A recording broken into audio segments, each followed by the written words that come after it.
Grand day, gems and jewels, gods and goddesses. Hello, welcome.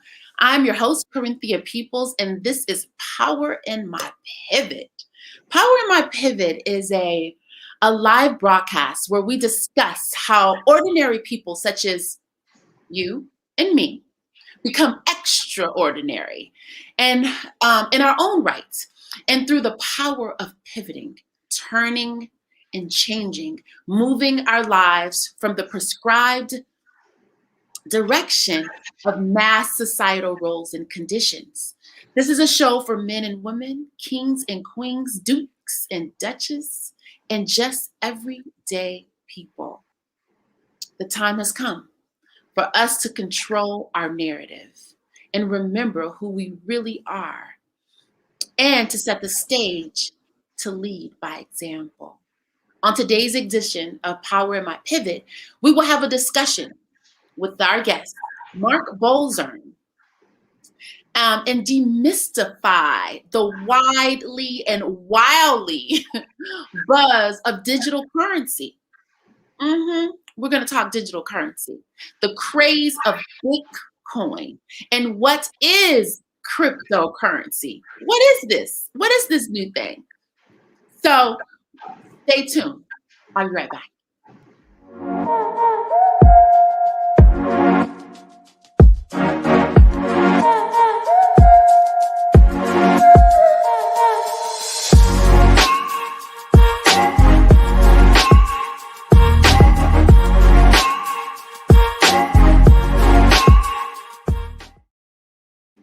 Welcome back. Power in My Pivot is a discussion where we unpack the details of our pivots, of our transformation, whether that's voluntary, involuntary, circumstantial, or just by sure survival. It's a talk of our soul's journey and the evolution of us being human. Welcome all to the room. This is an interparticipatory discussion and dialogue, so feel free to drop comments inside of the comment box. And please, at this time, if you would not mind, I would be so glad for you to smash on the like button and to subscribe to the Corinthia People's YouTube channel, right? So welcome to the room. Welcome. Today, our special guest, Mark Bolzern. Mark grew up in Anchorage, Alaska. He has a bachelor's degree in electrical engineering at the University of Alaska, Fairbanks. He also has a master's degree in theology at Colorado Bible College. He is of the original pioneers of both the Internet and Linux computer operating system. His background is in business, building and team management in a computer informational systems environment. He has participated in influencing such technologies as Linux Standard Base, Linux International, Linux Professional Institute, and Alaska Computer Society, just to name a few. Mark owns over 30, over 30 different cryptos and continuously keeps track of the market. He has proven himself to be a technology forecaster many times over. Welcome to the room, our guest, Mark Bolzern. Well, hello, Corinthia. Thanks for the great introduction. I'm impressed with myself. You should be. And you should be, as we all. You know, big feats and small feats, they all matter. So they do. Glad to have you. Welcome. Yeah, thank you. It's a joy to be here. Yes, I see the whites, the windows open behind you and just whiteness. So I guess that's the Alaskan snow back there, huh? It is. It's the long lake and it's frozen over and there's some trees on the other side of the lake, which I guess I can't see now. Yeah, I guess it's snowing, huh? When you can't see it? I think it has to do with the sun is just coming up here, and so the lighting is continuously changing. That's right. That's right. So you guys are in your 24-hour light time. No.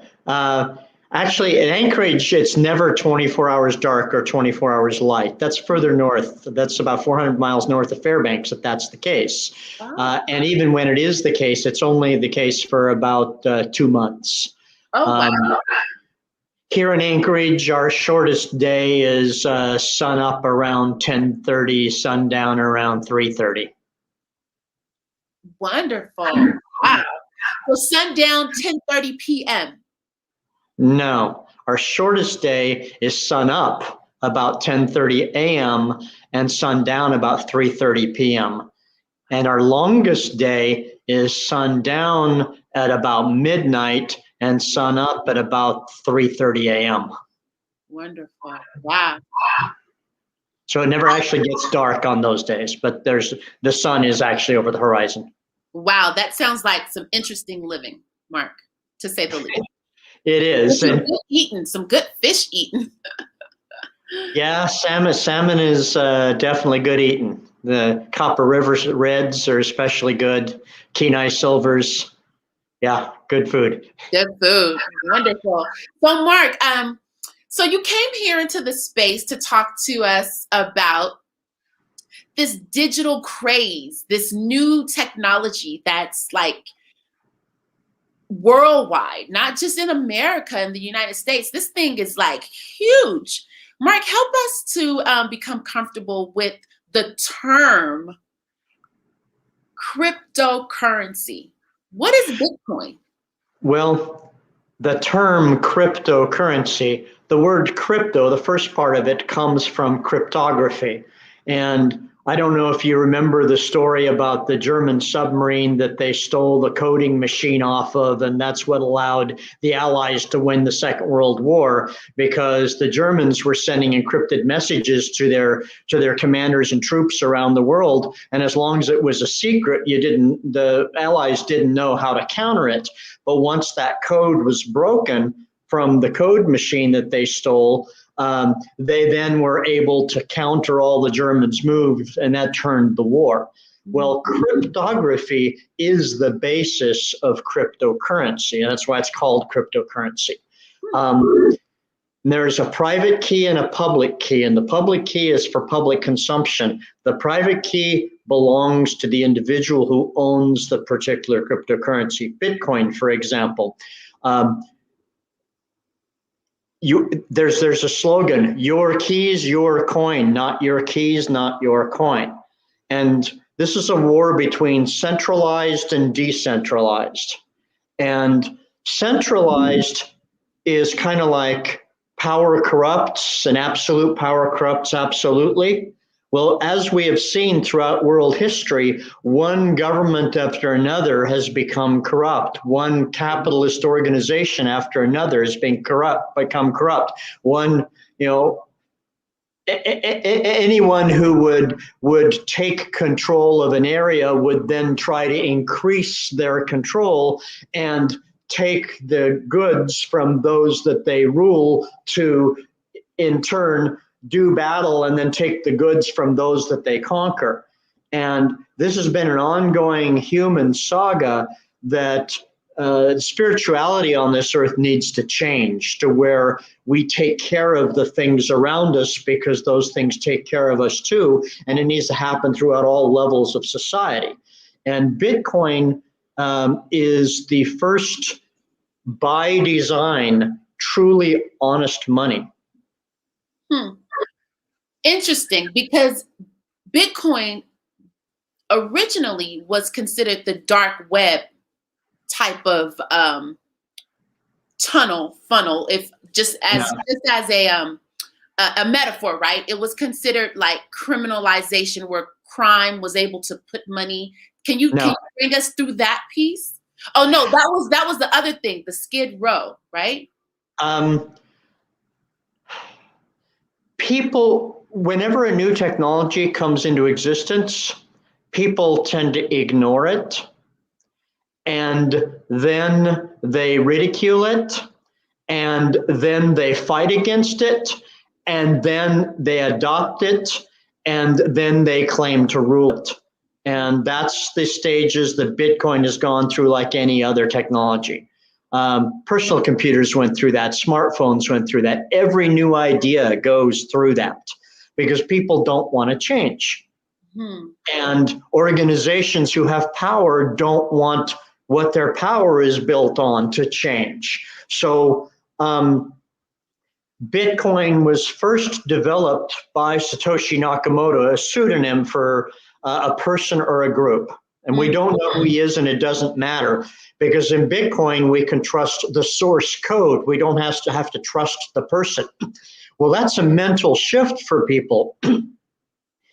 If we're going to trust Bitcoin, don't we need to know who the Satoshi Nakamoto is? No, you don't, because it's open source and anybody can study the source code.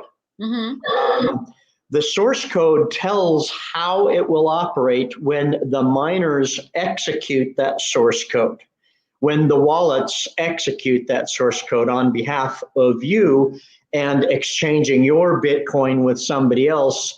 And the miners, the word miner would actually be better understood as transaction processor. Okay. Originally, Bitcoin was done in analogy to gold mining, because as engineered as money becomes more valuable over time. And to do that, they used gold as an example. Well, to give gold its value, the fact that energy has to be used to get that gold out of the ground, well, that gives gold value, and it gives gold scarcity. Well, Bitcoin has scarcity because of the transaction processing, and initially 50 Bitcoins were given to the transaction processor that won the race for any particular block. Okay. We'll get to this when we get to blockchain later. Oh my God. Because you're talking to novice, right? You're talking to, well, we have Cinnabar Jones. I see he's in the house. He's not a novice. But I am. And I don't know. I think most, I don't know. I really don't know. Bitcoin is pretty new, the concept. It's been around for what? How long? You got it in 2012, right? Yeah, actually, The white paper came out in 2008. The code to use it came out in late 2008, 2009. There were a few miners participating, and that's where the reward for the miners winning the blocks became important. And that's how Bitcoin got into circulation. And then by 2011, I believe, the very first well-known transaction occurred with Bitcoin. And that's where a person who had been mining Bitcoin wanted to buy a real world something with it. So he wrote a post offering 10,000 Bitcoin for a pizza. That's right. And a fellow from Britain actually replied and ordered him 2 pizzas from Domino's in return for those 10,000, or maybe it's Papa John's, in return for those 10,000 Bitcoin. And so that was the first real world setting of value of Bitcoin. 10,000 for 2 pizzas, about $20. Now Bitcoin is, this morning I looked at it, was $40,000 per coin. So imagine how the person feels not having held onto those Bitcoin, having to exchange 10,000 of them for a $20 pizza. Yeah. Or it could have been like, it could have been a setup, also to kind of like inject the Bitcoin into the system, because you mentioned centralization and decentralization. Mm-hmm. You also mentioned change. You also mentioned technology, and yes. how every single piece of new technology that changes the trajectory of humans in the world is always there's always pushback against, right? Mm-hmm. So can you bring us help, because I'm learning here, bring in Bitcoin, cryptocurrency Bitcoin, into blockchain. Are they married? Without blockchain, cryptocurrency is not possible, because that's what dictates the honesty. Blockchain, every Bitcoin that ever gets mined appears on the blockchain, and every place it's ever been is there. And when it moves, the old one becomes invalid, but it's still recorded and available, the old record of where it was. And now who owns it? It's investigatable by anybody according to its public key, but the individual cannot move itself, cannot exchange it without having the private key. So it's public private key encryption. So the blockchain are connected to the keys and owning the piece of the Bitcoin that you own. When you own Bitcoin, there's this term of wallet, having a Bitcoin wallet. That is a little bit of a fake term. I would actually prefer to use the term key ring. Okay, like a key ring, like a regular key ring? Mm-hmm. When I say wallet, think key ring. Okay. Because the wallet is where your private keys are stored. Okay. Mm-hmm. And that is the only place it will ever be. And there's a protocol between the Bitcoin miners and the wallets as to proving that you have the private key to the Bitcoin that's actually on the public ledger. Okay, the Bitcoin's not in your wallet. The private keys to manipulate it are in your wallet. But the Bitcoin itself is on the public ledger called the blockchain, and it is encrypted under a public key. And to move it and affect the Bitcoin in the private key, you need to prove, in the public key, you need to prove that you have the private key, and your wallet is a software that works with the miner to prove that, so that the miner then does your transaction. Okay. This is interesting, because, that could be confusing. However, I did understand what you said. Here, let's simplify it. Let's simplify it. You own a car. Okay. The car is at the dealer right now. Okay. You hand the dealer one of your keys so he can drive it around the lot. The test, yes. He could have it stolen off the lot. One of his employees could take the key and take it for a joyride and wreck it. Okay. Okay. if someone were to get your private keys for your Bitcoin, they too can wreck your Bitcoin by taking it away from you. Okay. Okay. And then there's two places where keys can be. They can be at centralized exchanges. Like if you purchase Bitcoin from Coinbase, for example, that's a big name. Coinbase holds your private keys on your behalf, and you tell Coinbase what to do with the Bitcoin.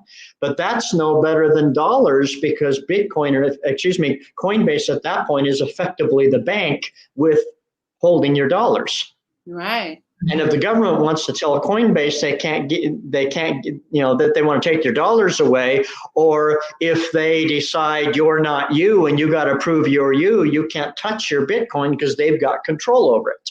Where if you have your own private wallet or analogy keyring, they can't stop you from doing whatever you want to do with it.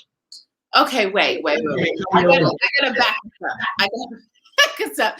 Because I think we got really technical before we got into the philosophy of Bitcoin. So I just need to back us up a little bit here. Okay. So so this is good because Dawn Smith she's in the room, and wow. Okay, Dawn, we're gonna come back. Dawn, we're gonna table your question. We're gonna address it. I'm definitely gonna give it to Mark. It's a big one, Mark. So that's why I gotta go back. I gotta go back to the philosophy, right? So somehow we have come into fiat dollars, money, paper money. The history of money. Yes, that's it. That's interesting. And if people don't understand the history of money, it's hard to understand Bitcoin.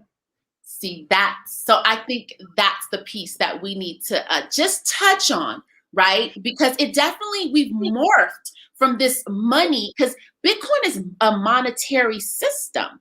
Yes, it is. It is a monetary system. It's a form of money. Yes, it is. Yes. It's the most honest form of money that's ever existed. But you have to understand money for somebody to get what you just said. Right. So let me encapsulate the history of money real quick. Any item that is scarce and desirable is usable as money. People have used seashells, they've used feathers, they've used gems, they've used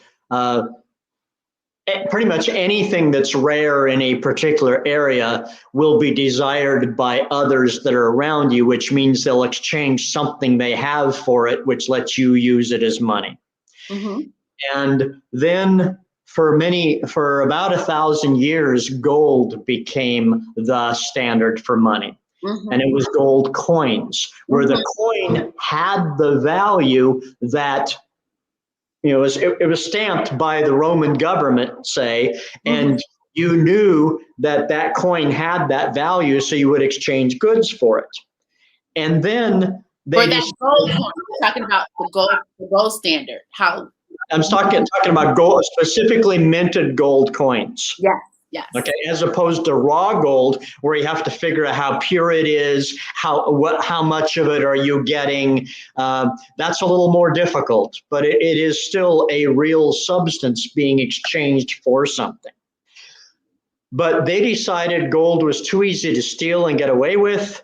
And so banks started holding gold on behalf of people and issuing paper certificates. Right. And had the value of the gold as long as somebody knew they could redeem it for the gold. Mm-hmm. And then silver got into play doing the same thing as gold. So there were silver dollars and gold dollars. But what gave that paper value was the fact that somebody could go redeem it for the gold or for the silver. Right. So their paper dollar was backed by gold. Yes.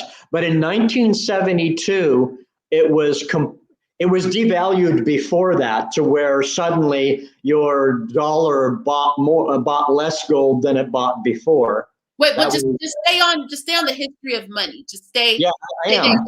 1960s, what, 70?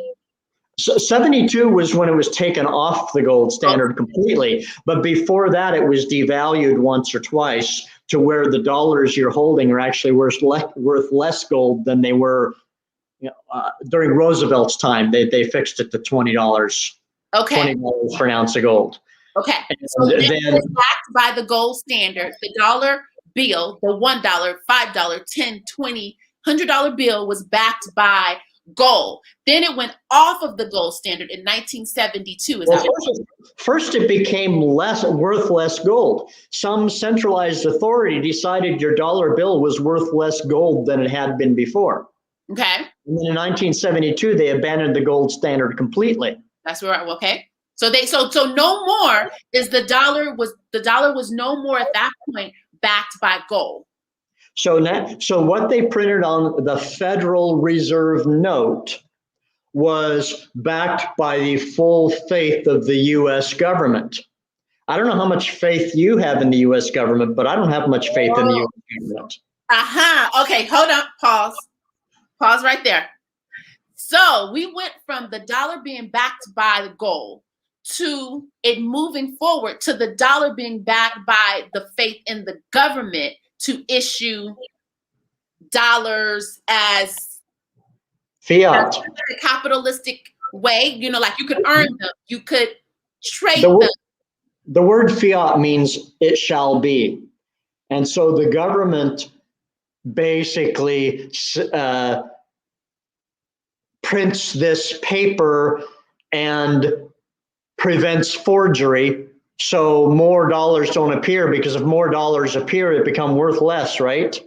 So for a while, they were very anti-forgery, and now they're forging them with the official printing presses as fast as they can go. So the dollar, in effect, is designed to go down in value over time. Okay, so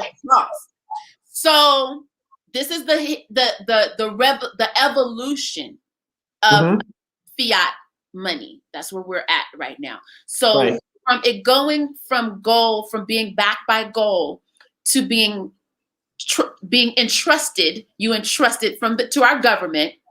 Now we're at the point where it can be printed. There are printing presses that print money by our government, and this is why, correct me if I'm wrong, this is why the government is able to issue these stimulus checks. Yeah, the government does not spend your tax dollars on doing things for you. It spends its tax dollars on the interest that it owes to the Federal Reserve for the dollars the Federal Reserve has loaned to the U.S. government. The Federal Reserve prints the dollars out of thin air and then buys U.S. bonds with those dollars, at which point the dollars end up in the government's hands and the government spends those dollars. But your taxes are used only to pay that interest, and it's not even sufficient to pay the interest. Got it. Okay, so then I know it's not Q&A time, but I want to bring this in here because I this is a show where it is interparticipatory, so people can put comments. So I'm going to put up Don Smith's comment here because it's a question within it, and I think it's relevant to the conversation and as we move through the conversation. So as she says, okay, I get that we make our own money, so Bitcoin is made up like the US dollar, she says. It is a matter of trade for service/value. What is Bitcoin backed by? Bitcoin is backed by the consumption of energy. There is something called proof of work. And when the miners do their transaction processing, there's a number of transactions that fit into a block. Let me back up and describe the blockchain real quick. Yeah, because now if you imagine having a checkbook, okay? Old style checkbook. Those of you who are old enough will remember the checkbook, and you have money in the bank. And so you write out a check, but before you can write out a check, you've got to write the balance in your bank in the checkbook. And then you write a check for less than that value. And then you write out the amount of the check you wrote, and you subtract it from how much was there before, and you have a running balance of that includes both your deposits and your checks, right? That's how Bitcoin functions. The blockchain functions with a running balance. Every Bitcoin, from the time it comes into existence, and it comes into existence as a reward to a miner for processing a page from your checkbook. The checkbook the transaction is one line. The page is a block, and the binding makes it a chain of blocks. Just like you got multiple checks. Yeah, you have multiple checks, but I'm using the ledger. The ledger book is the blockchain. The checks represent the transactions between you and people. That's what goes in and out of your wallet, in effect. But the blockchain is like the ledger book, where you've got to keep your balance. And every check is a transaction. A page of transactions is a block. And the binding of all the pages makes it a chain of blocks. In other words, blockchain. Got it. Okay. And so the blockchain is like a huge shared checkbook between everyone in the world. Okay. And once a transaction is in a block and it's on the blockchain, it is unchangeable. And every miner in the world, of which there are thousands of them, have a copy of the blockchain. And if any miner tries to cheat, the network has code to kick them off the network. So they don't cheat because they make too much money being on the network. Okay. The majority will be honest. So what happens is when there's a page full of checks written, the miners, those go in something called the mempool. Okay, the mempool is the checks that have been written. The person who receives the check doesn't know it's real until it has passed through 6 verifications. The very first verification is when a miner chooses the transaction from the mempool to add to a block. Right. So let me say this. We're getting technical here. I know it's hard to talk about Bitcoin without being technical. I really understand that. I'm going to back you up a little bit, Mark. And I cannot prove it's trustworthy without you understanding the technical issues. That's why people take longer to adopt ideas, because they don't want to understand the technical issues. So they wait till enough other people have faith that they can trust because other people trust. You're right. And I think that speaks more to human nature. I agree. So I think it's going to be up to the individual mind. Yes, but they pay a price for waiting. So that brings me to my next question. Why would society want a decentralized system of currency, of a monetary exchange? Why would the person that don't want to hear the technical piece of a Bitcoin or a blockchain why do you think, why would society want to shift from centralized to decentralized? What are some of the benefits of that? First of all, centralized means the power is centralized in some human being or human beings, plural. Power corrupts, and absolute power corrupts absolutely. That cliche exists for a reason. It has proven itself over and over again, and it's been the bane of human history. Those in power will take advantage of those they're in power over. It's only a matter of time. Okay, but we're talking about mindset, right? We're talking about the world knowing. We know about a dollar bill. We know about going to work, making it, or hustling to get it, or figuring out something to get money, $1. But we don't know about the crypto. We don't know about most people don't even understand about after all that hustle for the dollar. In 6 months, it's worth less. They think the prices at the grocery store are going down, but the prices are going up. But no, it's not the prices going up. It's the dollar going down. Because when every item in the grocery store, the package gets smaller for the same price, and or the price gets larger and the package gets smaller.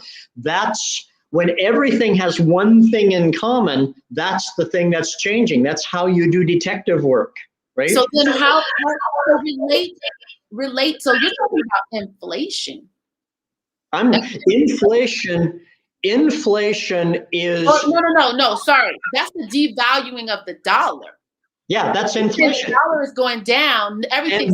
And what the people that are in power are trying to get you to look at is the price is going up instead of thinking that the dollar is going down. The dollar is what all this has in common. It's not the price is going up because they're relative to one another. They're the same.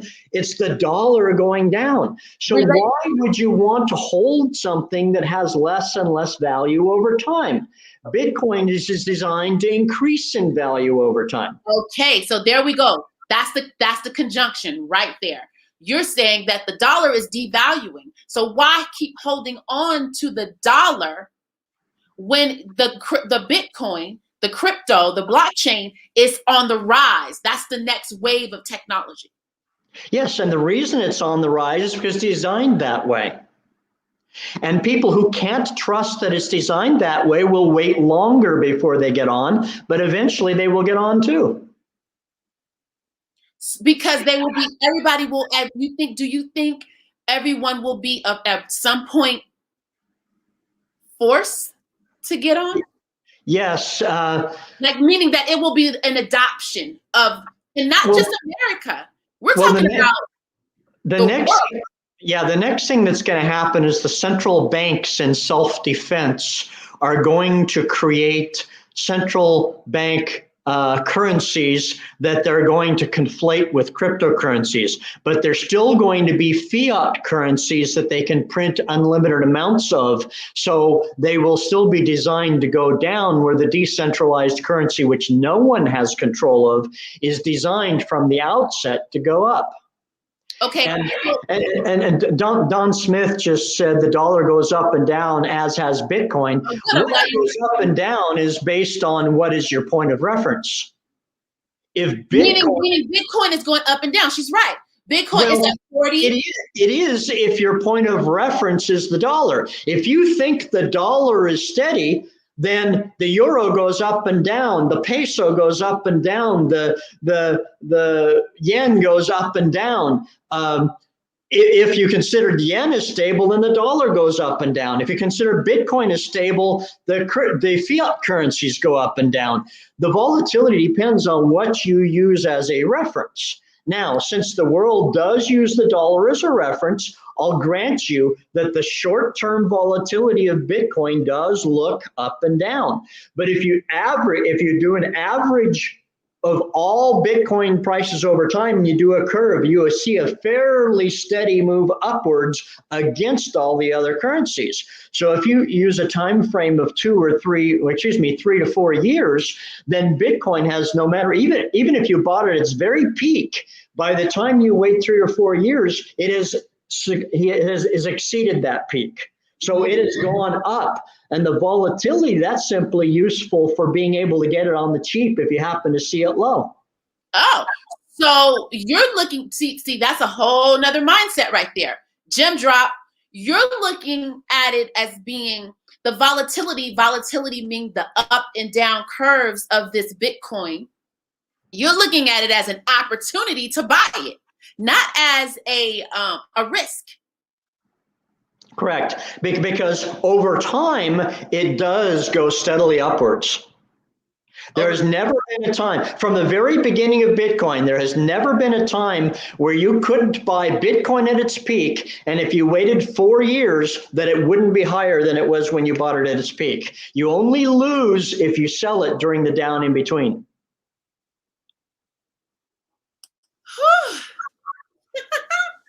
Let me tell you, this whole conversation, I hope see, the point of having this conversation is to bring awareness and bring value. Because this is a whole thing, it's a whole new way of thought. Even being in quarantine, we're in a whole new way of thought, of being, of understanding, of expanding. Because there's something on the other side of this quarantine COVID. It's something on the other side. I'm convinced of it. There's something on the other side. And we keep talking about currency. Everybody's talking about currency. And it depends on what news you tap into. Because CNN is not talking about the real deal of currency. Fox News isn't bringing you the real deal about currency. So that's why it's time for us to create our own narrative, which brings me into my next question for you. I want to go into more of like your personal journey, but let me see if there's a question really quick. Yes. Oh my God. She says, so you see what Dawn says? She says, oh my God, isn't that with everything? Buy low, sell high. But this is the thing. What you're saying this is not a short-term thing. Correct. It's a long-term store of value. This is in the short term, the price may go below where you paid, but there has never been a period of over 4 years where the price hasn't ended up higher than its prior high, and then the low never went below the prior high. This is interesting. Okay, so Fanta, hi Fanta, welcome to the room. Fanta is a beloved elder in the community. So is Cinnabar. There's some really good people in the stream right now. Fanta, I'm talking to Mark Bolzer, and Mark is he studied crypto. He's in the space of computer technology, information. He adapted crypto ever since 2010, but started to accumulate in 2012. So we're talking about Bitcoin cryptocurrencies. Right. And it took me 2 years to convince myself that this was for real. Okay. I didn't just adopt it because I had seen attempted currencies on the net, on the web, come and go. And I believed that the double spend problem, as it's called, in other words, you can copy a file, therefore you can copy a Bitcoin, or you can copy. No, you cannot copy a Bitcoin. The innovation of Bitcoin was to use cryptography in such a way that the unique value could be preserved in a digital asset. Digital assets become unique from one another. You cannot copy it and have it in two places at once because that would destroy its value.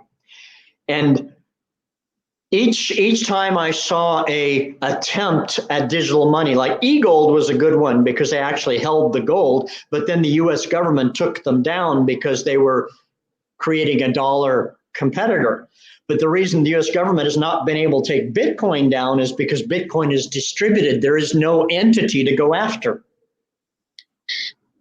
Okay, so there's almost like an upside and a downside to what you just said, to like decentralization, basically. That's basically what you just spoke to. You just spoke to like Bitcoin being the people's money. It is not regulated by a governmental entity worldwide. Because no matter, so the thing about Bitcoin is, you know how the yen is worth a certain dollar and the peso is worth another, and the US dollar, but Bitcoin is the same no matter where you are in the world. So that's one piece. The other piece is that I forgot my train of thought. So with that, I'm gonna bring in so you were talking about adopting Bitcoin, and you said it took you 2 years to convince yourself that there was going to be a shift. And being a technology person, I had to dig into the source code. I had to read the white paper and wrap my head around what was being shared. Then I wanted to see the proof that the source code actually worked.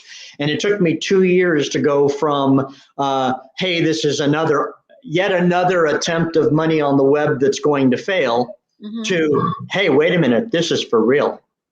What made you know that it was for real? By your reading the white paper? Reading the white paper and then studying the source code and seeing that it was actually working the way it was supposed to work. The way they said that it was supposed yes, to work. And I had to dig into bits and bytes detail that nobody wants to hear me talk about on this show. Yeah. But I ended up convincing myself that what they said about it was truth. And that's another thing about decentralized. Decentralized tends to be good for truth. Wow. And the Bitcoin network depends on the fact that 90% of the people involved are honest. And people on the whole are honest, right, until they see an advantage in being dishonest. And Bitcoin is designed to incentivize honesty. So do you think, interesting. So what you're saying is that Bitcoin was created to create a more honest, transparent society. Yes, it's actually spiritual. Bitcoin. That was my next question, and I'm going to get to fan to fan. Hang on, I'm going to ask Mark your question, because you said that, and I want to say this. You referred to blockchain as a spiritual revolution in addition to a financial technology revolution. Enlighten us. How is it spiritual? In this world, people who would deceive others have always been at an advantage, because those whom they would deceive, their minds don't work that deceitfully, and they could not see the deceit coming until after they got stabbed in the back. And so those who would deceive tend to be those who end up in power, those who end up rich, while the honorable and the honest and the sharing and so forth usually end up being the downtrodden, because they end up being deceived by the deceivers until the deceiver deceives enough of them that they get put down, and then another deceiver rises. Bitcoin ends up incentivizing honor and honesty, and it exists based on over 50% of the participants are honest. Because if someone's dishonest, they get kicked out of the network at the level of how Bitcoin is managed. The Bitcoin that's been stolen, the Bitcoin that's been used in crime, the Bitcoin that's been tainted, so to speak, is a very, very small minority. Any criminal that would use Bitcoin for crime is stupid, because it can be tracked that they owned that Bitcoin. And if they get caught for the crime and their computer gets stolen, the case is laid out for the court. They're going down. Because the entire blockchain history is there to reveal them.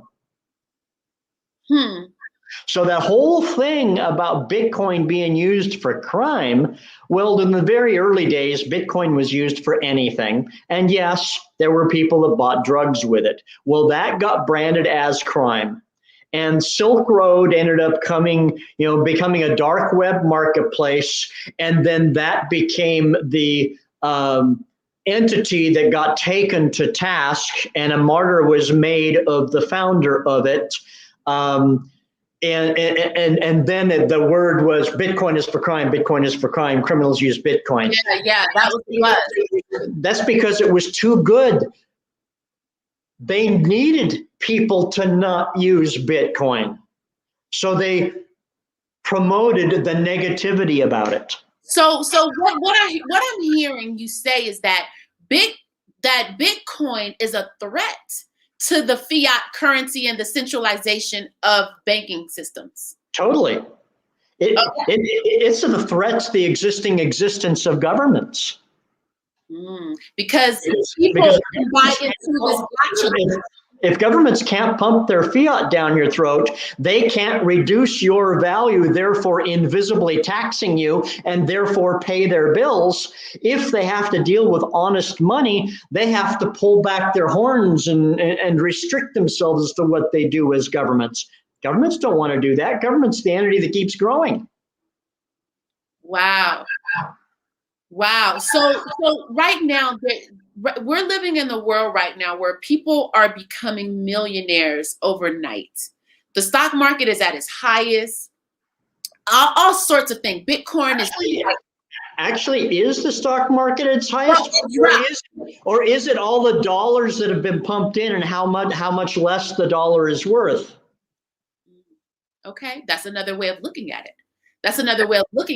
Well, there are people that are coming up with these dollars. That's a lot of them. And people are saying that this is the greatest transference of wealth right now. That right now we're living in an age where people, regular people, like me and us, can actually get in on this. This is kind of like when computers, for regular people to get in on it is a feature of decentralized, as opposed to centralized, where they only let their buddies have it. Right, the good old boys club. Yeah. Okay, so Fanta has a question. I have I'm just gonna take this right in. I'm just gonna give it. So Fanta's question is, let me put it on screen.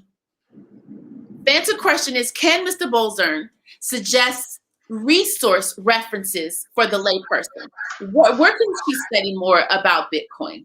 That was the first of the two links that I sent you, the http://wdlabcc. Okay. .org. All right. So could we put that in the chat? Are you able to put it in the chat, Mark? I am not seeing a place. I have access to the private chat. There we go. It's up. It's up. So we have the Pick My Brain one here. That is my profile. That is that is if they want me directly.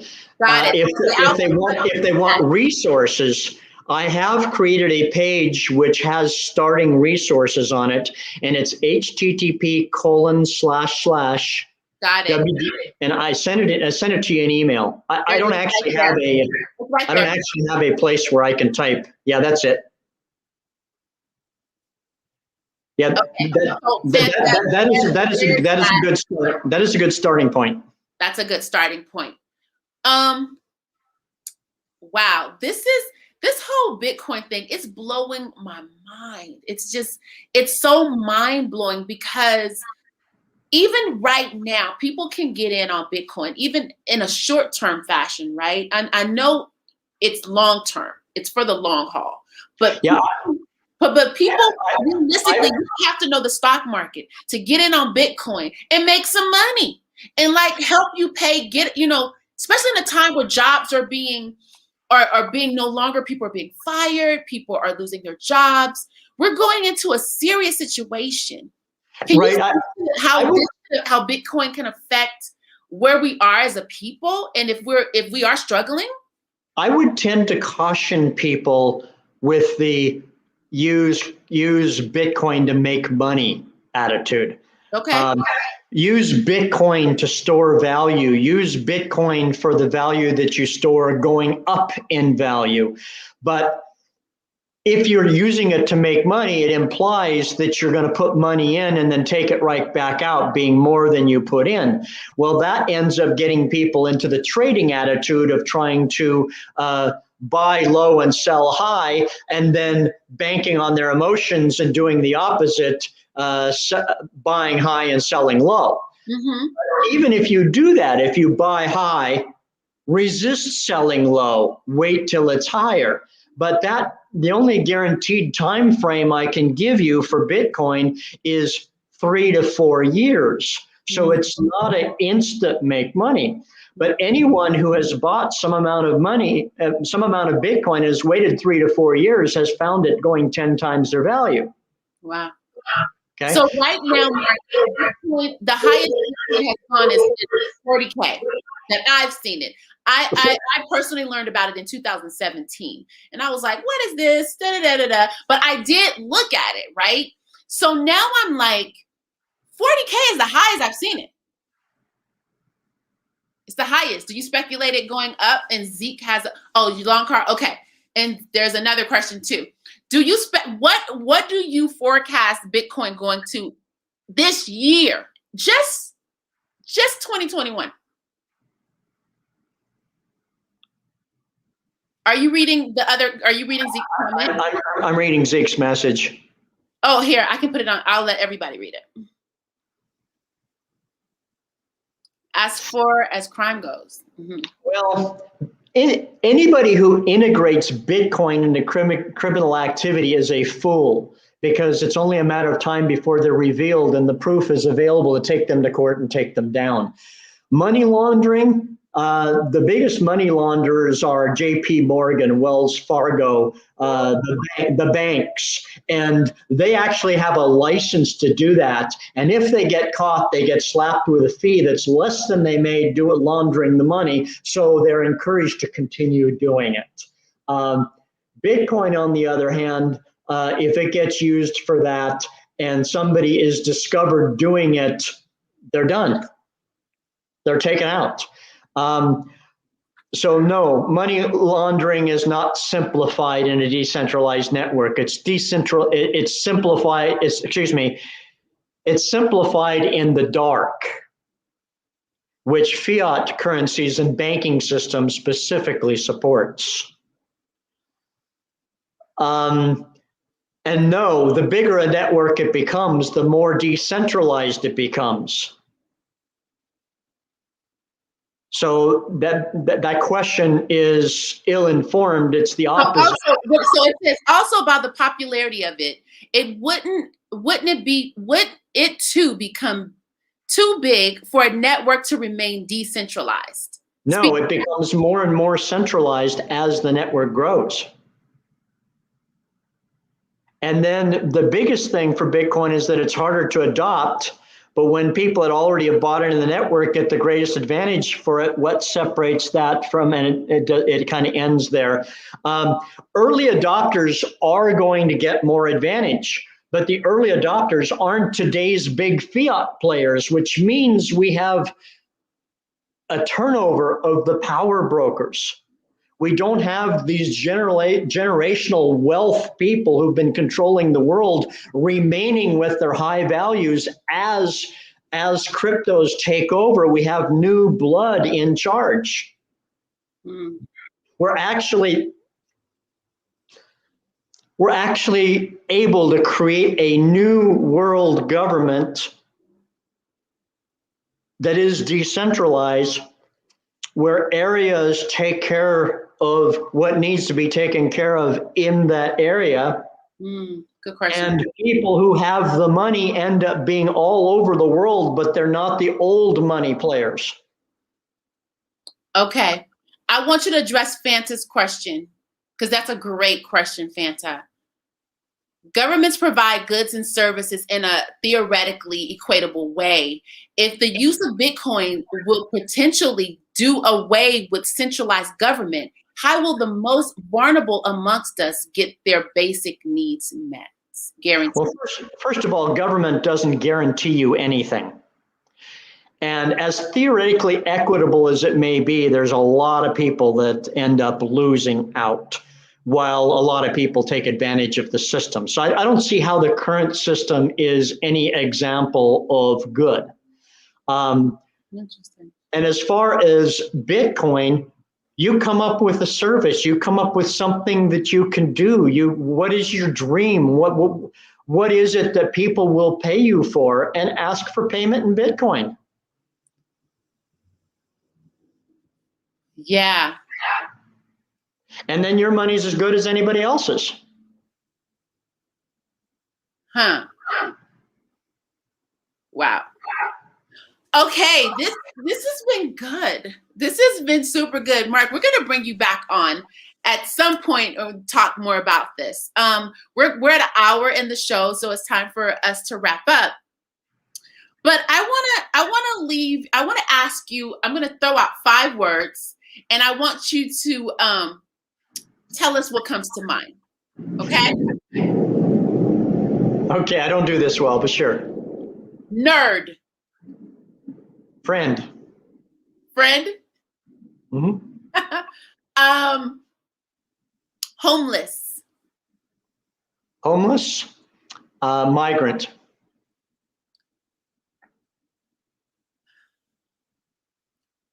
Wallets. Ownership. Misunderstanding. Communication.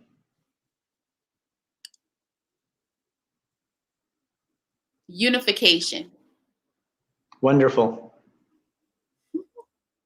Awesome. So we put in the chat where people can find you, Mark. If I'm going to throw it back up there really quickly. And Zeke, if you can throw up the other one, I have the other piece here.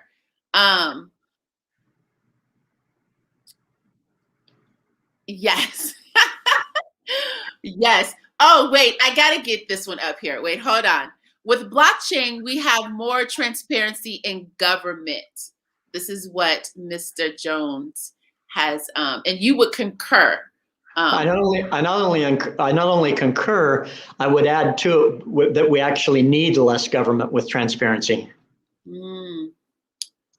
That's a good note to end on. Mark, thank you so much for coming. I appreciate you being here and sharing with us. We're going to bring you back on at definitely some point. We have your links up for people to, if they want to get in touch with you directly, or if they want to go on your resource that you've provided. Can you hang out backstage before Certainly. you go? And I would love to say bye to you. Thanks again, Mark. Thank you. Oh my goodness. Oh my goodness. How interesting. I am so stimulated. I love intellectual conversations. I love learning something new. Especially, I love to learn something about how I can make a better life for myself.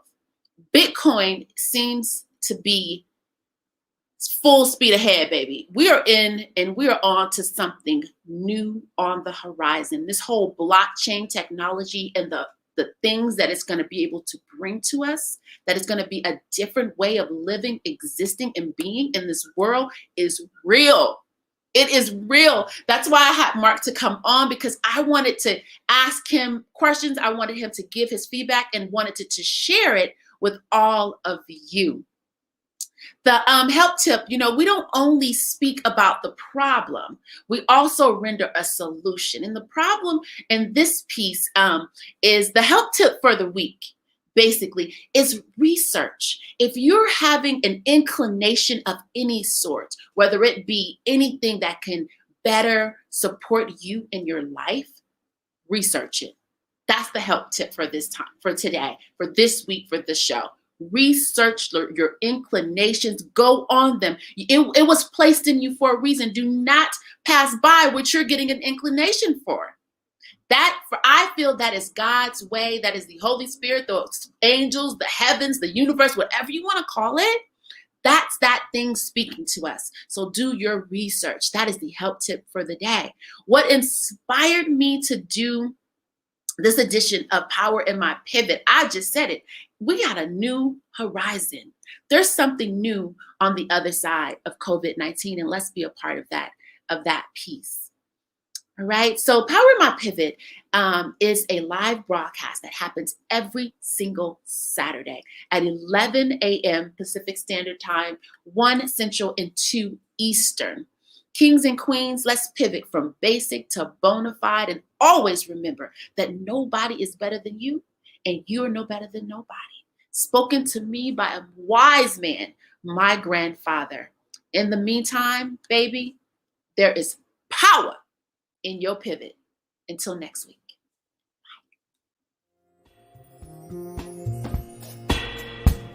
Bye.